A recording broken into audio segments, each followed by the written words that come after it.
আসসালামু আলাইকুম ভাই। সো ৫ দিন আগে আমি ২ টা পার্সেল অর্ডার করেছিলাম। এখানে অর্ডার করার পর পার্সেলটা আমার মোটামুটি আমার হাতে আসছে। আর প্যাকেটগুলো দেখেন একদম বৃষ্টির পানিতে নষ্ট হয়ে গেছে। মানে এমনভাবে পার্সেল করছে ওরা, এমনভাবে প্যাকেজিং করছে, এই বৃষ্টির পানিতে পৌঁছে একেবারে প্যাকেটগুলো নষ্ট হয়ে গেছে। সো এমনভাবে পার্সেল আসলে একজনের কাছে আসলে খুবই খারাপ লাগে। আমিও নিজে মাঝে মধ্যে পার্সেল সেল করি।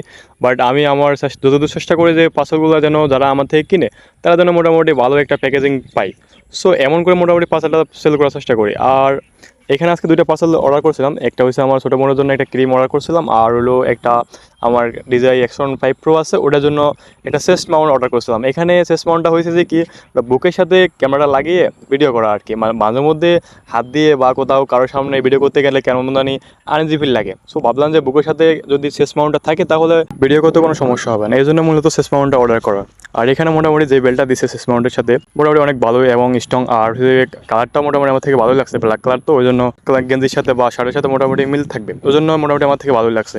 আর একটা বিষয় হচ্ছে কি, যারা Action 5 Pro বা অ্যাকশন ক্যামেরা কিনে চিন্তা ভাবনা করতেছেন, আমি আপনাদেরকে সাজেস্ট করবো যে অবশ্যই DJI Action 5 Pro অথবা 4 Pro এই দুইটা ক্যামেরা অবশ্যই চয়েস করবেন। কারণ এই দুইটা ক্যামেরা সবচাইতে ভালো অ্যাকশন ক্যামেরার মধ্যে। GoPro ওটা সেটা কিনে শুধু মানে টাকাও বেশি পরিমাণে যাবে, আবার নিজে একটু ফসকাইতেও হবে। সো ভাই, আমি আপনাদেরকে সাজেস্ট করবো যারা অ্যাকশন ক্যামেরা কিনে চিন্তা ভাবনা করতেছেন অবশ্যই Action 5 Pro অথবা Action 4 Pro কিনে চিন্তা ভাবনা করবেন, ঠিক আছে? সো মোটামুটি আমি আমার ক্যামেরাটা সেট আপ করে ফেললাম। আর এই হলো আমার ক্যামেরা সেট আপ, মোটামুটি একটা ভালোই লাগছে। সো আর এটা হলো আমার ফোনের সাথেও মোটামুটি সেট আপ করা যাবে। এটা ফোন দিয়ে মোটামুটি বুকের সাথে লাগিয়ে ভিডিও করা যাবে। সো এই আর কি ভিডিও, মোটামুটি আমার Action 5 Pro এবং ফোনের জন্য বেস্ট ক্যামেরা সেট আপ। তো কেমন লাগলো ভিডিওটা? যদি ভালো লেগে থাকে অবশ্যই একটা লাইক করে দিবেন। আর যদি কোনো মতামত থাকে তাহলে অবশ্যই কমেন্টে উল্লেখ করে দেবেন, ঠিক আছে? রিপ্লাই দেবো। আল্লাহ হাফেজ।